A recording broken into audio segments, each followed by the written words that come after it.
Of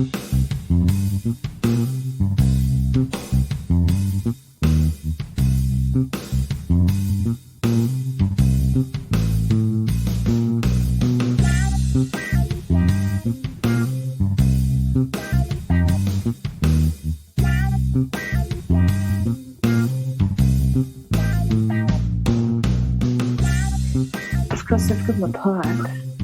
Oh, Captain, it wouldn't be a podcast if you didn't have a prop. Oh, I know. Your goal. I got it at the costume shop when I was shopping for Halloween stuff. I was like, oh, Ben Chifley, better get myself a pipe. Oh, that's awesome. That is so cool. It looks like it could work. I don't know. I'll have to, check it out later on. Ah. Hello there, dear listener. Welcome to the podcast with no name. For many years, my work's office was located on Chifley Square in Sydney, and our local watering hole for Friday afternoon drinkies was a little bar we affectionately called the Chif. After some years, Sydney's City Council erected a great big steel statue of Ben Chifley in Chifley Square. The statue portrays Ben Chifley standing, fairly relaxed, looking and with a pipe. It was the statue's installation which prompted me into finding out a little bit more about Ben Chifley, and it turns out that he was a remarkable man, an interesting man, and also an ordinary man, and a man who I'd invite for dinner if I was playing. Which past figures would you invite for dinner? So, dear listener, in this episode of the podcast with no name, the Captain and I shall be discussing Ben Chifley. Hello there, Captain.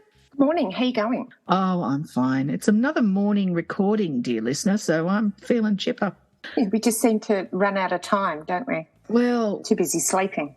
Yeah, well, this year without any lockdowns, we've got plenty on our plates, so we've resorted to doing some morning recordings just to fit them in. Yeah. I'll give a brief biography of Ben Chifley. This is taken largely from Wikipedia, but I have done other readings, and honestly, they all say the same things about his biography. So I'll just run through this so, dear listener, you can see how much this man packed into his life. Joseph Benedict Chifley was born on the 22nd of September 1885 at Bathurst. At age 5, he was sent to live with his widowed grandfather and auntie at Limekilns, which is north of Bathurst. And it's not even a town, it's a location, even now.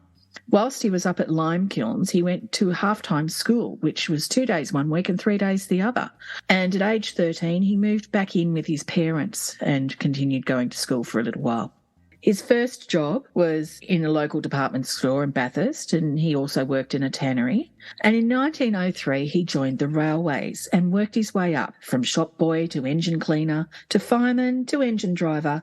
And then, as now, engine drivers was considered to be a relatively prestigious job. It's a highly skilled job, and it was then and it is now.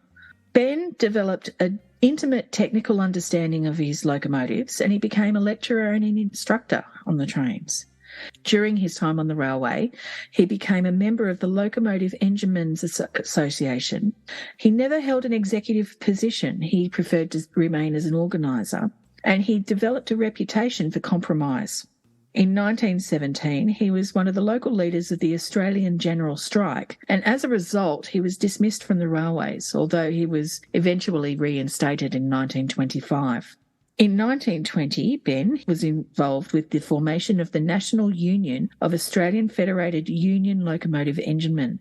And in 1924, he appeared as an expert witness during hearings to establish a new federal industrial award for the enginemen. When you do that, you have to provide intricate evidence about the ins and outs of every aspect of the particular job you're giving evidence of. Ben Chifley joined the Australian Labor Party at a young age as well.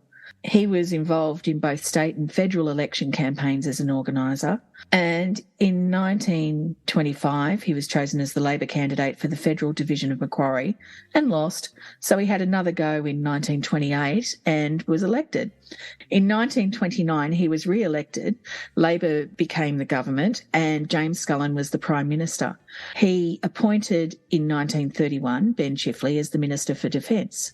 During this time, Ben Chifley concentrated on finding savings in his department that could be redirected into unemployment relief, and he opened up military camps for the homeless and distributed surplus military clothing for the homeless. In 1931, he lost his seat, and from 1932 to 1940, he was in the wilderness and had no income and survived on his wife's family's money. In 1938, Ben Chifley and other ALP members in Bathurst joined the Industrial Labor Party, which was a breakaway group. Their aim was to get rid of Jack Lang in New South Wales. In 1939, Jack Lang's dominance was over. There was a unity conference and the ILP and the ALP came back together. In 1935, Joe Lyons' government appointed Ben Chifley as a member of the Royal Commission on Banking, and he became an expert on this subject. In 1940, he won back his seat. And in 1941 to 1945, it was the Curtin wartime government, which formed after Menzies' first loss as Prime Minister. Curtin appointed Ben Chifley as Treasurer, and Frank Ford was the Deputy PM, but Curtin relied on Ben Chifley the most. And during World War II, Curtin concentrated on the war effort, and Ben Chifley looked after domestic policy. He looked after war funding, controlling inflation. He pegged the wages and profits in February 1942, and he transferred the surplus personal income to savings and war loans. Ben Chifley as Treasurer is claimed by the Australian Dictionary of Biography as the country's greatest treasurer, saying that he was fiscally responsible, able to communicate the necessity for a reasonable equality of sacrifice. He was able to manage wartime economy. He financed the war by increased taxation, loans from the Australian public and central banks' credit, and he ensured that Australia did not become burdened with overseas debt. Ben Chifley became Prime Minister after a leadership ballot, which occurred upon Curtin's death in July 1945. Frank Ford was caretaker PM for 8 days, but the party room had a ballot and Ben Chifley was elected PM. In the 1946 election, Ben Chifley won 54% of the two-party preferred vote. So that's even before preferences he was in. And he also continued as Treasurer. Ben Chifley is the last Prime Minister to be their own Treasurer. Except for Scott Morrison. Oh, did he do that too? Yeah, well, he signed himself up for everything, didn't he? That's right. I forgot about that. Poor old Josh had no idea. Yes, that's right. Ben Chifley's government's achievements. They maintained wartime economic controls, which included petrol rationing. Their policies were directed towards better conditions in the workplace, full employment, and an improvement in the equalisation of wealth, income and opportunity. So the summary is fairer pensions, unemployment benefits, sickness benefits, and building houses, lots of houses. Ben Chifley's government failed to establish a national health service, but they did succeed in the social services referendum in 1946, which permitted federal legislation over the pharmaceutical benefits and medical and dental services, which paved the way for the PBS, which we operate under today. In 1947, there were specific racial disqualifications removed, other than those referring to Aboriginal Australians. A wife's allowance became payable to de facto wives. And in 1947, they also introduced maternity allowance, child endowment, and funeral benefits. The Commonwealth Employment Service was created, and the Acoustic Laboratories Act was also created. There was the Mental Institutions Benefits Act, the Social Services Consolidation Act, which consolidated various social services benefits, liberalised some existing social service provisions, and increased rates of various benefits. In 1948, there was the creation of separate Australian citizenship, as opposed to British, we assume. Do you know anything about that one, Captain? What year was that? 48. 48. Yeah, look, not really. I mean, the White Australia policy was still in, then that didn't come out till 1973. And so, yeah, it's like a contradiction, isn't it? It is. But they, it was like, well, we'll sort that out for everyone, but not the Aboriginals, which was just bizarre. But anyway, Ben Chifley, during his time in government, founded ASIO and reorganised and enlarged the CSIRO. He established the Australian National University, the ANU, established the Commonwealth Education Office, the Commonwealth Reconstruction Training Scheme, and provided ex-servicemen with war gratuity and entitlement to special unemployment allowances, loans, vocational training, and preference in employment for 7 years. There was the Dairy Industry Fund, which was created with the purpose of stabilising returns from exports. The government also established in 1946 the Coal Industry Tribunal and the Joint Coal Board, which brought significant gains for miners. Life insurance was regulated, and there was also the Snowy Mountains scheme, which we'll mention a bit about soon. Trans-Australian Airlines was established. Qantas was nationalised. The Commonwealth Bank of Australia was established as Australia's national bank. From 1948, things started to go a little bit south for Ben Chifley.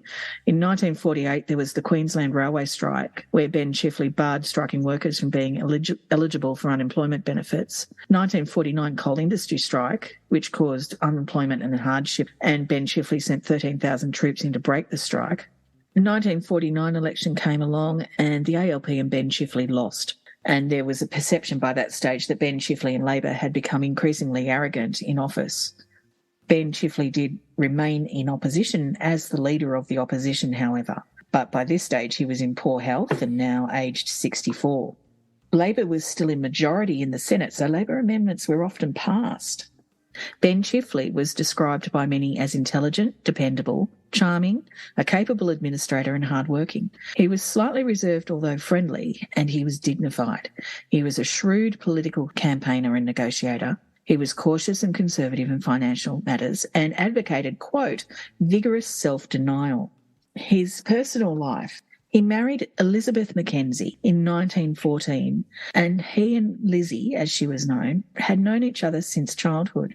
They did cause a few ructions within the families, though, because Lizzie was Presbyterian and the Chifleys were Catholic. However, the families eventually reconciled and it was all good.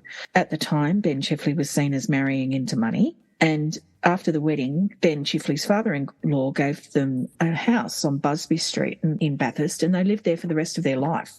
They had no children. Mrs. Chifley had a serious health problem, and throughout her life she developed chronic back pain which restricted her mobility.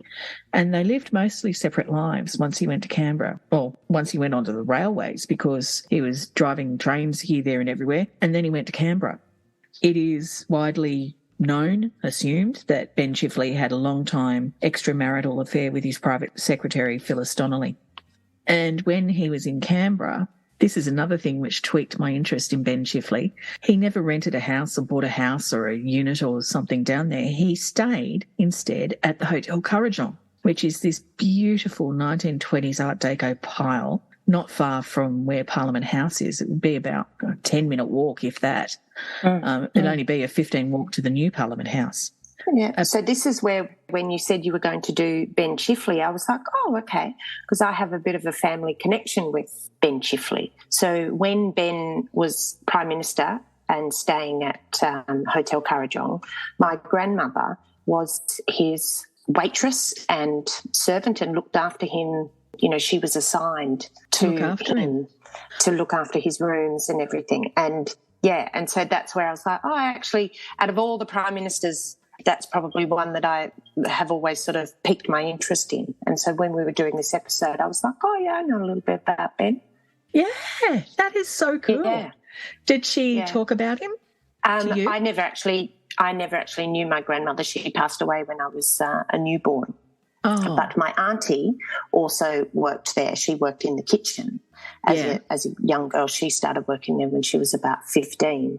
But there is a little bit of a newspaper clipping that was in the Canberra Times, and it must have been in around 1955, and it was a little sort of token piece saying that, you know, my grandmother left a bouquet of violets on his breakfast table every year of his passing because they were his favourite flowers.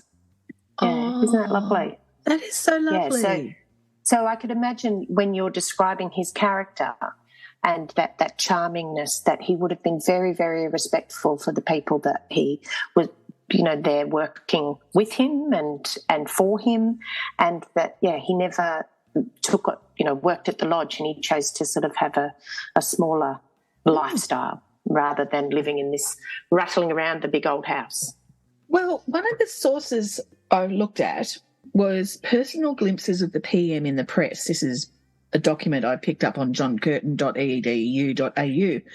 And one of the quotes I've pulled out about Ben Chifley says, quote, every morning he did the rounds of the office and spoke to everybody, asking younger members of the staff if they went out or saw their boyfriends the previous night. He was very outgoing and there was a real interest in each person on his staff.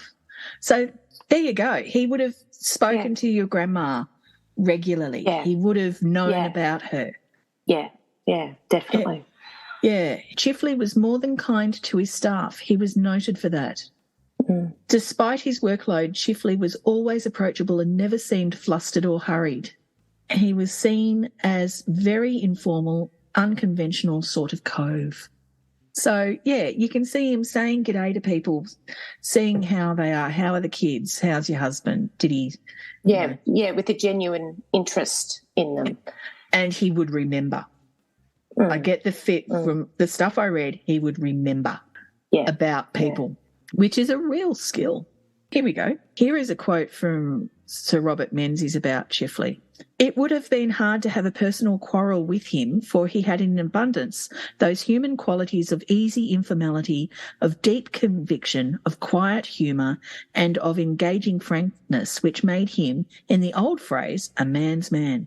Menzies had a way with words, and you can see he builds a picture of Chifley, even in those few lines of what he was like. They were great mates, really, and you wonder, had they not been, on ideologically opposed. But maybe that's what, and because they were both sort of so astute that enabled their friendship to be, and their conversations without, ending up in fisticuffs, to be so, tangible, and they actually enjoyed each other's company because perhaps they were the same, but they ended up on each side of the party. That perhaps they were the same, but they had to represent their party, but in real life they were actually potentially the same.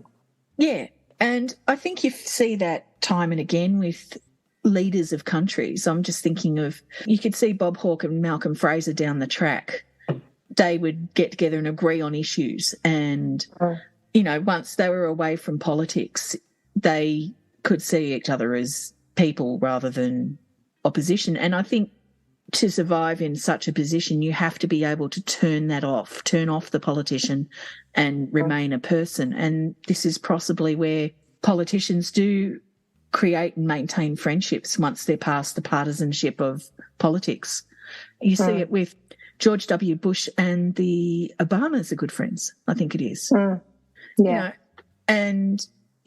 They've been through a similar experience. Okay, they've got different ideological stances, but lots of people out there do, and you manage to stay friends and chat to people. And, you see it time and again, but it's really nice to read the esteem and the respect that one politician has for another, which you can with Menzies, and I'm sure we could if we looked up other ones, but we're talking about Ben Chifley, so that's really nice.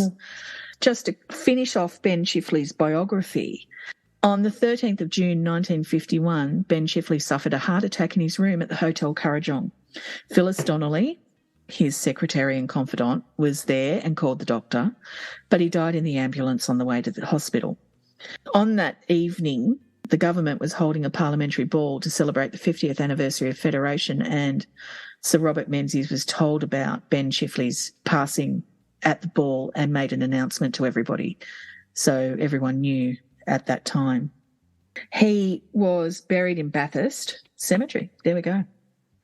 That's Ben Chifley's biography. There's a lot of things that he did whilst in government which paved the way for the society that we are living in now. I'm thinking about the CES, the Commonwealth Employee Service. I'm thinking about the CSIRO. There's also the Snowy Mountains Scheme, the ANU, establishing a national university. There's the financial changes and the setups that he did with the Banking Act and the Commonwealth Bank Act. The Snowy Mountains Scheme, that in itself, that is a massive thing. And he was also the father of the Holden car. I know. Holden came off. Dear listener, you cannot see this, but I have this incredible book that I got at Tempe Salvo's probably about 25 years ago for $5, and it is the commemorative book of the Snowy Mountains and the Snowy Mountain Scheme. And it goes through and shows all about the local people and the area of the time. It's an absolutely beautiful book. But one thing that I noticed in the very first section of it, there's a bit here. It says page 2, and it actually talks about, the heading is The Lost Tribes of the Monaro. And so immediately they go into the First Nations people that lived in the area. And so this book was, Snowy Mountain Scheme was in 1956. And when was this published? 1956. Wow. And so to even acknowledge that in this time, there was some sort of change. Somebody said this comes first back then. So I don't know who published this book, who wrote this book, because there's no real reference to that sort of thing. But it was for the council of the Shire of Snowy River and the Snowy Mountains Hydroelectric Authority. But somebody collated it and edited it. And so I just thought that was amazing that somebody even then recognised the First Nations people of the land where the Snowy Hydro now stands. They say, the roof of Australia. Isn't that amazing, though, that it's connected something so socially forward as acknowledging First Nations people in this book first up? Is connected to the Snowy Scheme, because it was just so socially groundbreaking, leaving aside the engineering and the technological revolution that it brought to this country, that they did that as well. I mean, if you're unaware, dear listener, if you're not in Australia and you have no idea what the Snowy Mountain Scheme is, it was an idea to capture and move water from east to west, because Australia's got a great big mountain range that goes from the very north to the very south of it, called the Great Dividing Range. On the east side of the Great Dividing Range, all the rivers run east and they flow out to the sea. On the west of the Great Dividing Range, all the rivers run west, and some of them dry up. Quite a lot of them dry up during big droughts. So maintaining water flow to towns, maintaining water flow for irrigation for crops and things is a massive problem. So they had the idea of redirecting most of the snow melt in the Snowy Mountains west to create an irrigation area for crops and towns, and they made it happen. And as far back as the 1880s, an idea of what was to become the Snowy Mountain Scheme first emerged, where they thought they could drought-proof parts of New South Wales and Victoria by diverting the Snowy, Murray, Murrumbidgee and Tumut rivers. In 1944, a committee was formed to examine the development of the scheme. And in July 1949, when Ben Chifley was Prime Minister, an act was passed to establish a statutory authority and start construction of the Snowy Scheme. And on the 17th of October 1949, the Governor-General, Sir William McKell, Prime Minister Ben Chifley, and the Snowy Mountains Authority Commissioner, William Hudson, fired the first blasts of the scheme at Adaminaby. This scheme started in 1949 and it finished in 1974. It was massive. It cost $820 million back then. It constructed 16 major dams, 80 kilometres of aqueducts, some through tunnels, and 145 kilometres of interconnected tunnels.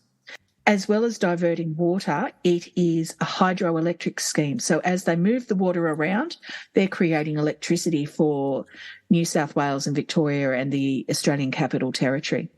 Socially, the Snowy Mountain Scheme shaped Australia's history. It changed how we are fundamentally. It imported 100,000 people to work on it from 30 different countries. A lot of these people were from Europe, but they were not exclusively from Europe. This started in 1949, and people who were on opposing sides of World War II, less than 5 years before, were working as allies on the scheme, and they just had to let it go, and they did. because they had something else to focus on and they got onto it. The workers lived in regional townships and there were 100 temporary camps. And after the construction of the Snowy Mountain scheme, the workers dispersed all over Australia and they changed our social and cultural skyline forever. I mean, even just from restaurants, we now have restaurants. The way, what else, Captain? I can't. Food. I always think of food. So once again, I have a personal story to do with the Snowy Hydro. So my family is actually from Berriedale and Adaminaby. And so my dad, I mean, it's God's country there. So my dad can remember when they flooded, you know, what's now known as Old Adaminaby. And, you know, certainly times when, you know, Burrinjuck Dam, Lake Yukonbeam is very, very low. You can still see old parts of cemetery and sort of footings of buildings and stuff. And so my dad was only a young boy when it first started. Yeah, and so that's where I was like, oh, actually, out of all the Prime Ministers, that's probably one that I have always sort of... Snowy Mountain scheme is just absolutely fascinating. Captain, You were saying that you've got a familial connection and your relatives are from Berriedale and Adaminaby, and you can see the ruins of old Adaminaby when there are droughts on and the lakes recede.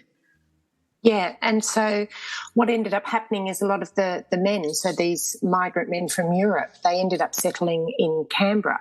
And so by that time, my dad was the head linesman at the what's now known as ACTU, the ACT Electricity and Water. And so a lot of these men came, and because they were the immigrants came and the workers, that they were still quite isolated. They weren't integrated into the community. They set up their own communities, living in these tents and little working cottages. And so once it was over, they then had to integrate, and a lot of them still couldn't speak English because they were maintained in their own communities up while they were working there. And so my dad really welcomed all of that diversity. And he actually told a lot of the Australian workers off by calling them derogatory names and stuff. And he was like, these people are more skilled than you will ever be, and they have brought their families on the other side of the world. So you give them the respect. And he changed the work ethic in ACTU and welcomed all of these people. And so what ended up happening is my dad would be the guest of honour at their children's weddings. So lots of Macedonians and Eastern Europeans and Italians and all of these different people. My dad was like, he'd come home from weddings with gifts. And I was like, what? I didn't understand that an Orthodox wedding or something, you know, because they're massive. And Mum would explain to me that Dad meant so much to them because of the acceptance, because they weren't they were accepted, but they were just told to work when they were working in the Snowy Hydro, but they were accepted into the community, into Canberra. Isn't that just lovely? It is just wonderful. It is just wonderful. And there are so many second-generation people out there who are now in their 50s and 60s whose parents worked on the Snowy Hydro. And after the Snowy Hydro, they went to Melbourne. They went to work in the steelworks down in Wollongong and Newcastle. And their children have had very good lives where they otherwise may have been in an Eastern Bloc country under communism. And absolutely. We're just so lucky to have these people come to our country. It's just wonderful. The Snowy Mountain scheme also had industrial and technological innovations connected to it. One is rock bolting, which is they invented a way of supporting tunnel walls. And if I am correct, and please, dear listener, if I'm wrong and you know this, please email us and tell me I'm wrong. They send great big long metal poles up into the rock, which somehow stabilises it if it goes drummy. I don't quite understand how it works. Yeah, but it's like what they do with concrete now. You know, it's like reinforcing it. They do it in coal mines. They do it. But Snowy Mountain scheme. They also had Snowcom, which was a transistorised computer, and it was one of the first dozen or so computers in the world. And they were known for their safety practices, one of which was from 1960, if you were in a vehicle connected to the Snowy Mountain scheme, seatbelt wearing was compulsory. How simple and how safe. So the Snowy Mountain scheme is a far, far-reaching enterprise which has affected our whole country. And Ben Chifley was part of the government that got it going and was behind it. And kudos to them, and we thank them, because we get to eat food from the Murray irrigation area. We get to eat food grown out around Wagga and Griffith and all out around that way. It's just thanks to the irrigation scheme. They've got plenty of water going on there now. Oh, yes. They do have a surplus of water at the moment, but the Snowy Mountain. So you talk about the sort of all the stuff that Chifley's government did, and moving forward, but and while he is the Prime Minister of Australia, I think the post-war Australia really had a plan and wanted to move on.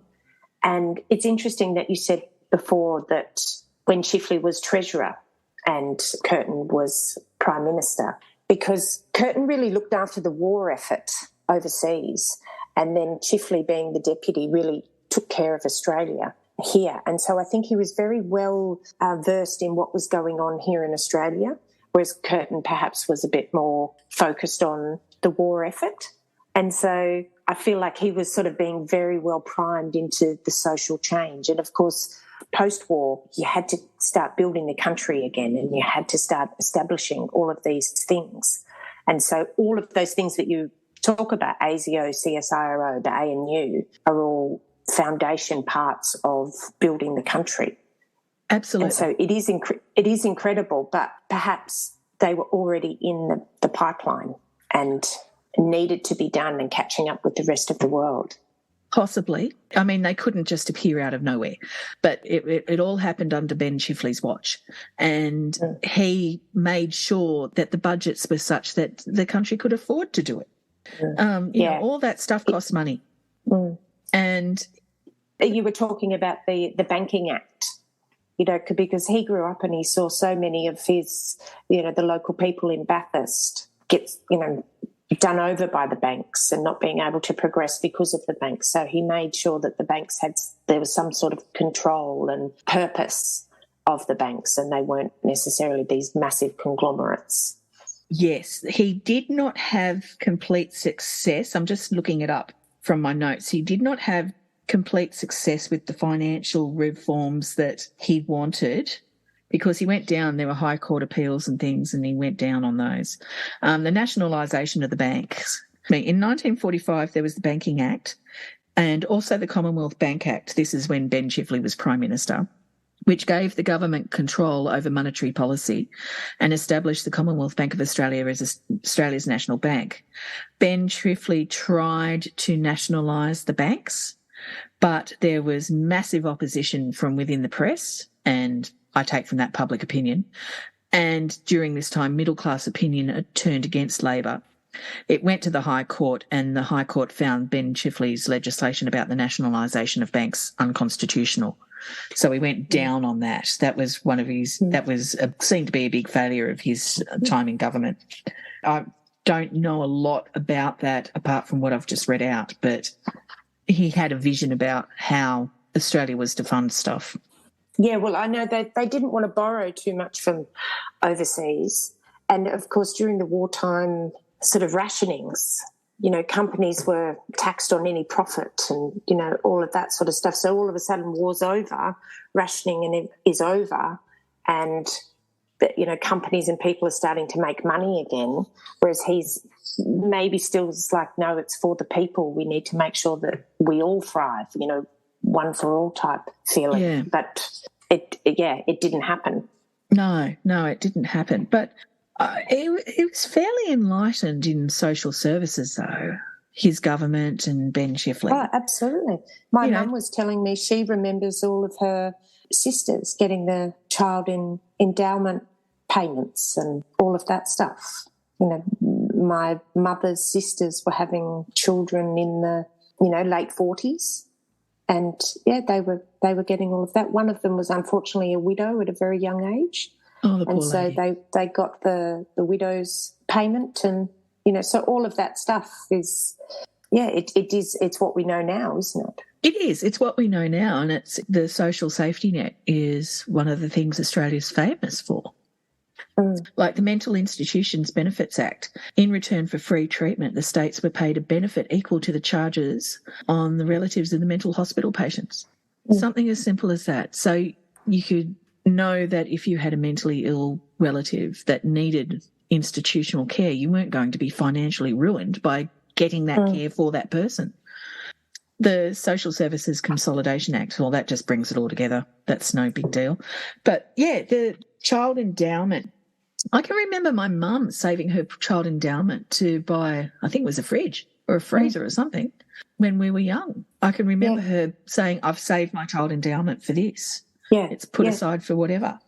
And, I think it's either the clothes dryer or the chest freezer, and she's still using both of them today. Yes. We still have the beer fridge up the back. Our parents' house is an old General Electric fridge. It's the perfect beer fridge. I mean, it's basically a freezer, but it doesn't freeze things. It's the coldest fridge. I know. It's amazing. And it just never dies. It must be, I don't even know how old it must be. 60 years? I don't know. Yeah, it's amazing. They were built to last. They really were. Funeral benefits could be paid in respect of claimants for aged or invalid pensions who would have qualified had they lived. Maternity allowance. Prepayment of maternity allowance of £5, which was a significant amount of money back in the 1940s, could be made up to 4 weeks before the expected date of the birth of the child. So the poor ladies who were pregnant, instead of having to work right up until their confinement, they could rest. Yeah, let me see what £5 in, let's just say 1945, Australia. Yeah. While the captain does that, the maternity benefits were extended to mothers classed as aliens but who had been living in Australia for 12 months. So that alone would help the ladies who were the wives and of the people working on the Snowy Hydro, if nothing else, because a lot of them lived away from the men working on the hydro. They would go and work in temporary towns and camps, and the ladies would be back in Cooma or other places. So that would help them. Have you got the answer? So, it's not that much. It's probably about $80. Oh, it's better than nothing. I know. Yeah. But $80 went a lot further back then. So, £5 back then is a lot of money. Yeah, it went a long way. I suppose today you just buy potatoes and apples and it keeps you going. The National Health Service. Ben Chifley did not succeed in establishing a National Health Service. He was looking to the British NHS when he was looking to establish this. But he was successful in making arrangements with the states to upgrade the quality and availability of hospital treatment. Look, he didn't get a complete win on that one, but he did his best. Didn't he do a lot for the Bathurst Hospital? He really fixed everything up there, and because he was on the board of, I think he was on the board of the hospital, and he made sure that he brought in new equipment and tidied it all up and got extra lights and electricity and made the wages and working conditions for the nurses there. I'm pretty sure that happened, the Bathurst Hospital. I don't know about that, Captain. I'll defer to your knowledge then on that one. Yeah. When you read through Ben Chifley's biography, you can see him bringing Australia out of another age and into a new one. And I mean, I'm not silly enough to know that he did this by himself, but he was the man at the helm. He was the guy who ultimately said yay or nay to these reforms going through. I mean, leaving aside the Government General signing off on them. He was visionary enough to do this. He had a social conscience. You can see that through all the social services that he introduced and reformed during that time.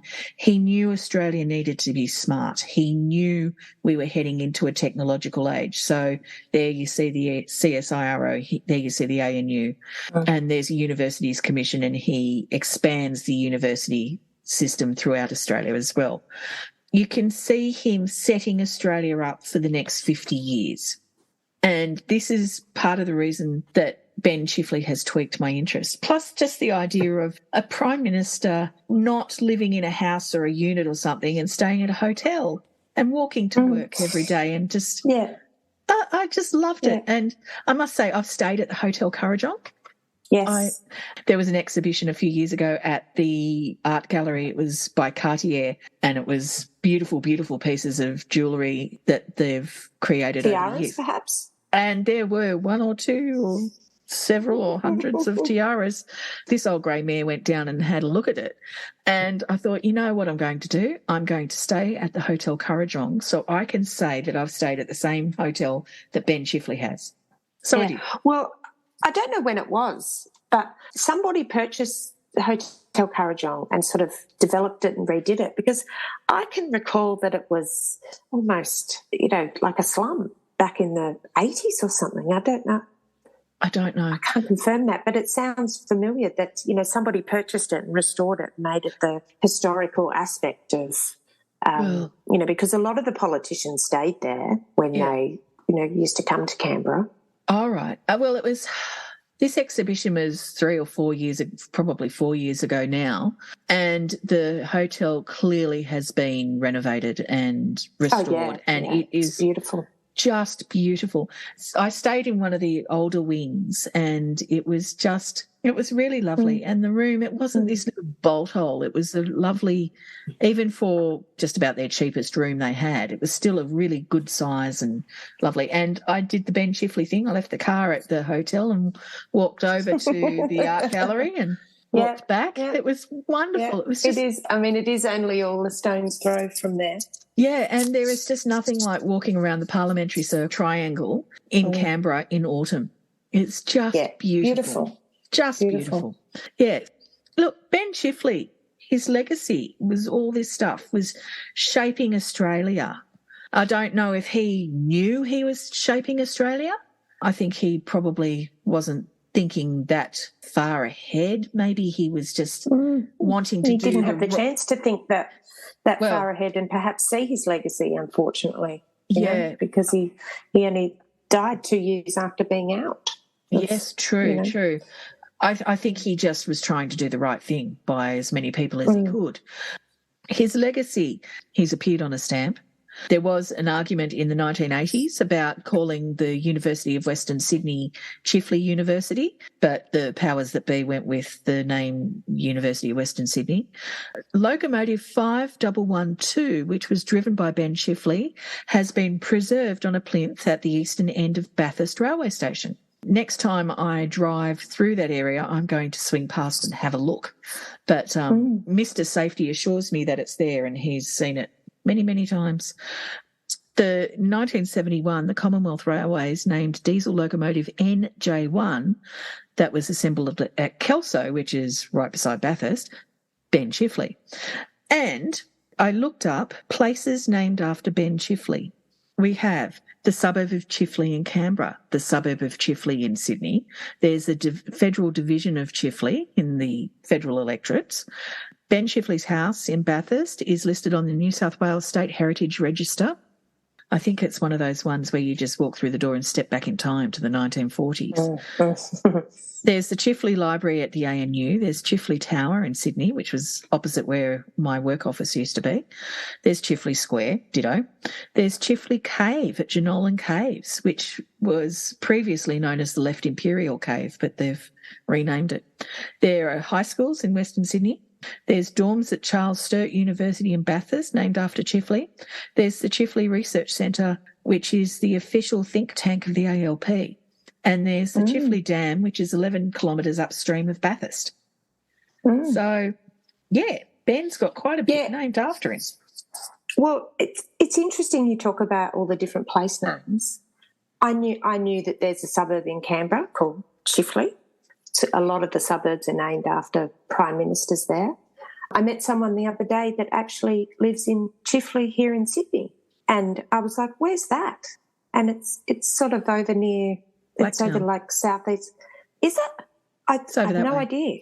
I'll double Is it? check, Yeah. but it's over that way. Yeah, I never even knew Blacktown, that Mount it Druitt. existed. But then I was thinking of all of the different suburbs in Canberra that are named after, Prime Ministers. You've got Hughes, Curtin, Scullin, Evatt, Deakin, Lyons, Ford. And it's interesting that Holt. there isn't yes, Holt. Well, I'll get to that. Chifley was almost the very last suburb named after a Prime Minister because there isn't a Menzies in Canberra. I think there might be now, isn't it? Well, no, because I had to check. I've been gone from Canberra for many years, but, over the two different terms, Menzies served for 18 years. He's like the longest serving Australian Prime Minister and he's not there. And then we skipped a couple of years and then Holt, there's a suburb called Holt.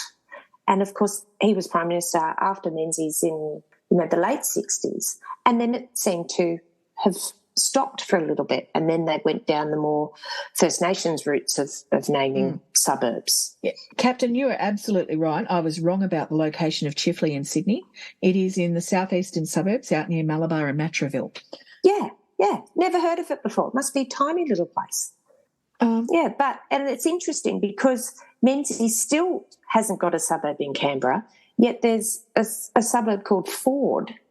And, of course, Mr. Ford, what was his name? Fred Ford? Frank Ford, yeah. He was only Prime Minister for 6 days, yet he still gets a suburb named after him, whereas Menzies doesn't get. So I don't know who makes the names up for Canberra suburbs, but clearly they don't like him.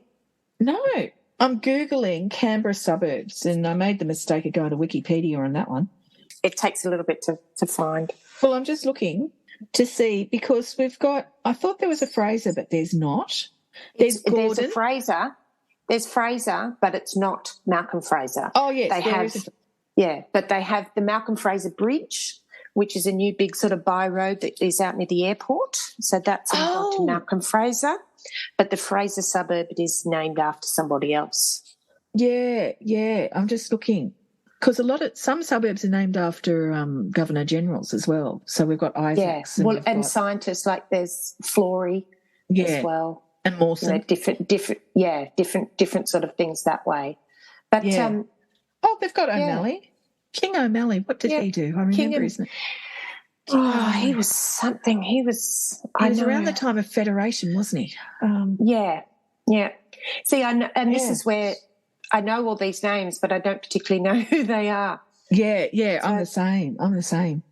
Oh, my goodness, there's all these places, such memories. I'm looking at lists of suburb names in Canberra. Yeah, and you're right. Yeah, there's no Menzies. No Menzies. There's more Indigenous names coming through now. It's got Warramanga, Ngunnawal. Well, Ngunnawal is the Indigenous region of Canberra. So Monash University did a report naming, what makes the greatest Australian Prime Minister, and they had like a scale of different things. And Chifley came in at number 4 on that. Who was ahead of him? Yeah. So we had Curtin, Hawker, Deakin, and then Chifley. I know nothing about Hawker. I don't know anything about Hawker either. I know a lot about Alfred Deakin, Sir Alfred Deakin, because I went to Alfred Deakin High School. There you go. He was Australia's second Prime Minister. He had a beautiful moustache. He did a lot for the founding of Federation and changing it. Sir Edmund Barton was the first Australia's Prime Minister, and so he was Prime Minister. Was he Prime Minister 2 times or 3 times in and out? Because there was only a handful of people and they chopped and changed all the time. Yes, they did. Every other week. So, but according to the Monash University's, scale, that, they achieved the most. So obviously, once again, changing times of Federation, all of that. Deakin obviously did a lot. We'll have to do another one about that. Yeah. Now, dear listener, I did mention that Ben Chifley was a member of the Labor Party, and in 1949 at the ALP conference, he gave a speech, and this part of this speech is still referenced today as the objective of the Australian Labor Party. And I will read that extract to you. Quote, I try to think of the Labor movement not as putting an extra sixpence into somebody's pocket or making somebody Prime Minister or Premier, but as a movement bringing something better to the people, better standards of living, greater happiness to the mass of the people. We have a great objective, the light on the hill, which we aim to reach by working the betterment of mankind, not only here but anywhere we may give a helping hand. If it were not for that, the Labor movement would not be worth fighting for. That is amazing. It's just tremendous, isn't it? And it is the pillar of, with the Labor Party, it should be the pillar of sort of society. Yeah, exactly. And now that's known as the light of the hill speech. Yes, the light on the hill speech. Which, I mean, in reading about Ben Chifley, I mean, I sort of knew about the light on the hill speech, and I thought, oh, they're quoting Slim Dusty because he's got a song called Lights on the Hill. And the lights on the hill. What are they slowly blinding me? Which is about a truck driver doing long-haul driving who gets... I know, you've got to be careful what you Google. The Lights on the Hill song by Slim Dusty is about a long-haul truck driver who has driver's fatigue, gets blinded by another oncoming vehicle and crashes. It's terrible. It's a sad song, but I personally think it's his best song. Yeah, the Light on the Hill speech, I think, I'm not overly political, dear listener, but I think it's safe to say I think the Labor movement at times lost that vision, but, they try and hold on to it. But I also think that other governments, whether Liberal governments, state and federal, have held onto aspects of it as well. I don't know that they live by it, but, we aim to reach by working the betterment of mankind, not only here, but anywhere we may give a helping hand. I mean, we've just been through 2 years of lockdowns and things where they've locked us down and provided payments to large parts of the population to keep them financially going and to keep people alive. I mean, we've got to thank the governments of this country for doing that. Absolutely. Absolutely. Regardless of what side you're on, that is what you had to do, Absolutely. And we saw around the world that other governments did not take that attitude, and they lost thousands upon thousands upon thousands of their fellow citizens. It's a wonderful exemplar of an ideal where people have tried to live by it. And I'm just so fortunate to live in a country where they do try to live by an ideal.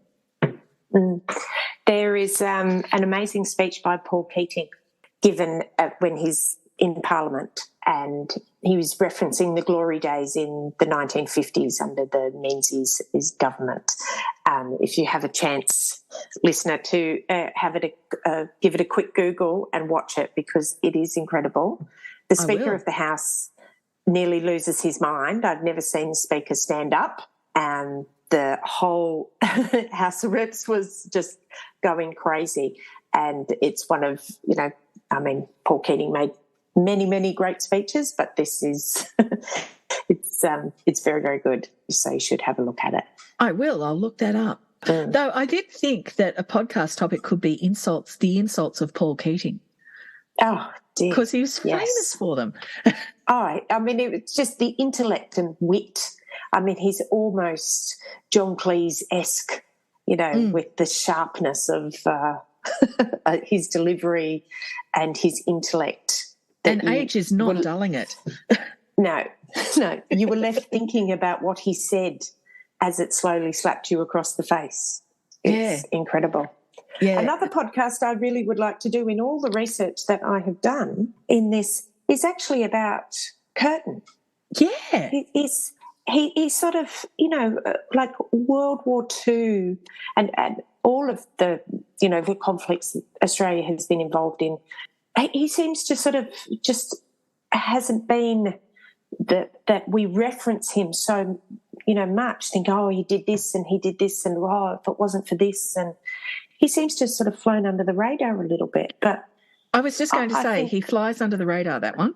Yeah, and so I'd like to sort of perhaps, do a little bit more research on him to find out what sort of man he was and what he actually did. And, yeah, it's quite interesting, actually. Sounds good. You going to leave that one? Sure. Sure. Okay, that's 2023, dear listener. Yeah. Keep watching. So we are recording this podcast on the 20th of November, 2022. So it seems fitting that we remember Sir John McEwen, who was the 18th Prime Minister. He passed away on the 20th of November 1980, and he was the caretaker Prime Minister after Harold Holt disappeared whilst swimming. Dear listener, if you're not in Australia, you won't know about Harold Holt. He was a Prime Minister in the 1960s and he was famous. He loved going swimming. He was a real character. And he went swimming this day out at Portsea in Victoria and went missing and has never been found. And there's all kinds of theories about what happened to Harold Holt, from sharks got him to there was a submarine waiting offshore. Was it a Japanese sub or Russian Chinese sub or something? Russian sub or some kind of thing. And he went missing. And the way that Harold Holt has been commemorated, bearing in mind this is a man who was swimming and got lost at sea, is they have named a swimming pool after him. I mean, it's only in gold. Australia, huh? Only in Australia. When I first heard that, I thought someone was literally taking the piss. And then I was like, oh, no, it actually exists. Oh, yeah. Who thought of that? I know. That's hilarious. It is gold. He's worthy of a podcast. Yeah. Yes, I know. Yeah, well, don't we all say, oh, he did that Harold Holt? Yeah, I mean, and it is slang, dear listener. You did a Harold Holt. You disappeared. Oh, dear. Oh, so, look, yeah. We've had some real characters as prime ministers, and it's funny, we're talking about Harold Holt, and I've got this feeling of energy and, you know, we're having a laugh. We talk about Paul Keating and we can remember the insults and the energy that of the vitriol that went. She's again using Paul Keating to make fun of me. We can remember the energy of Bob Hawke. What do we remember about Ben Chifley? I remember calm.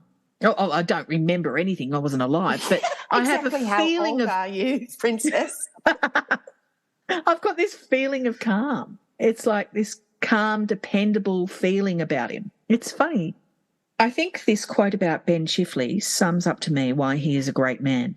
Every morning he did the rounds of the office and spoke to everybody, asking younger members of staff if they went out or saw their boyfriends the previous night. He was very outgoing and there was a real interest in each person on his staff. This tells me that Ben Chifley was a man genuinely interested in other people, a man who cared for others. He could have come into the office each day and blown past his employees, only speaking to them when he wanted them to do something or needed their assistance, but he didn't. In my humble opinion, Ben Chifley and his government helped set up Australia to be the tremendous society that it became. He helped develop the welfare provisions that so many have relied on and benefited from.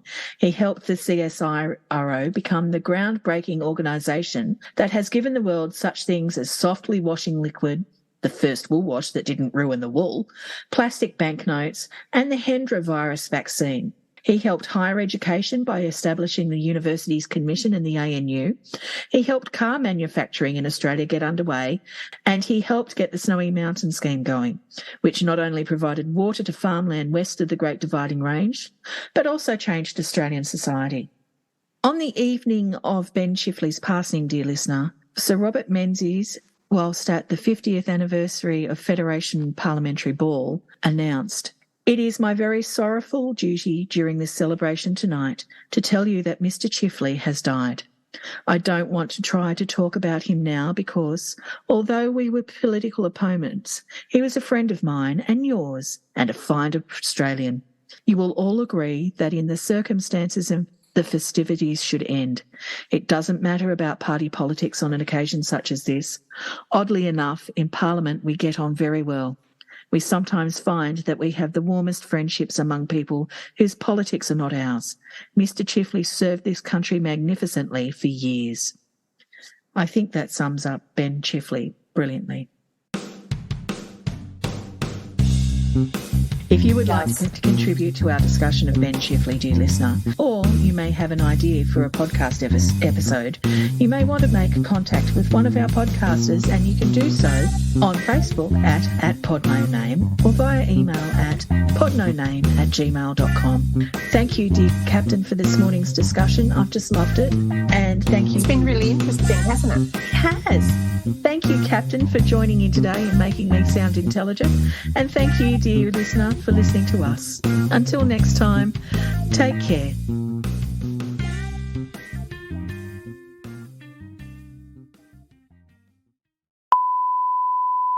And then we can, I don't know, we'll just keep it, as Todd says, loosey-goosey. Yeah. The boy said something about Ed Devereaux. Yeah, where is it? Oh, it's not even listed on his page. Anyway, it was quite interesting. It was filmed in black and white. True Believers, it's called. Oh, yeah. Yeah, and it was filmed in black and white, even though it was done in 1988. And it was actually very good, but I fell asleep because I started it at like 10 o'clock. It was almost like a play. Yeah. It could have been a stage play. Yeah, I really enjoyed it, and it was really good, really good. Yeah, no, the boys said something about it, but we were all excited about Ed Devereaux rather than Ben Chifley. Yes, that's right. Like, Skippy's dead. I know, because I was like, who is this guy? And then I was like, of course, like, because obviously he is an older man, so. Yeah. I wanted to show you something else. Yeah. This is just a photocopy. Can you see that? Australian Workers Union. They're my grandfather's shearers tickets. Oh, wow, look at that. Yeah, shearers ticket. So 1897, 1899 and 1899 to 1900. Wow. Was the name Worthy, Mr. Worthy? Worthy, yeah. That is so cool. Yeah, so this is my grandfather on my mother's side. Yeah. My grandmother that I was talking about before is on my dad's side. So my grandfather owned a sheep farm just outside of Yass, a little place called Wee Jasper. Yep. And only after all of the, internet searches and all of that stuff now, because everything's been archived and put on the internet, that pretty much for a majority of the 1920s, he had what they call the best clip, which was the finest wool.